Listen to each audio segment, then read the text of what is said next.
సంచలన దర్శకుడు రామ్ గోపాల్ వర్మ నిత్యం వివాదాలతో వార్తలను ఇస్తూ హాట్ టాపిక్ అవుతున్నాడు. అయితే తాజాగా రామ్ గోపాల్ వర్మకు బిగ్ షాకే తగిలింది. చెక్ బౌన్స్ కేసులో ముంబైలోని అదేరి మేజిస్ట్రేట్ కోర్టుల సంచలన తీర్పు వెలువరించింది. కేసులో రామ్ గోపాల్ వర్మను దోషిగా తెలుస్తూ 3 నెలల పాటు జైలు శిక్ష విధించింది. అయితే గత 7 ఏళ్లుగా చెక్ బౌన్స్ విచారణ జరుగుతుండగా నిత్యం వర్మ కోర్టుకు హాజరు కావడం లేదు.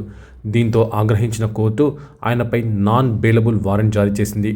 రాబోయే 3 నెలల్లో ఫిర్యాదుదారుడికి వర్మ 3.72 లక్షల పరిహారం చెల్లించాలని, లేదంటే మరో 3 నెలలు సాధారణ జైలు శిక్ష అనుభవించాల్సి ఉంటుందని మేజిస్ట్రేట్ తీర్పును వెల్లడించారు. కాగా 2018లో మహేష్ చంద్ర మిశ్రా అనే వ్యక్తి శ్రీ అనే కంపెనీ పేరుతో దర్శకుడు రామ్ గోపాల్ వర్మపై చెక్ బౌన్స్ కేసులో పోలీసులకు ఫిర్యాదు చేశారు. మరి ఈ విషయంపై రామ్ గోపాల్ వర్మ ఏమైనా స్పందిస్తారా లేదా అనేది చూడాల్సి ఉంది.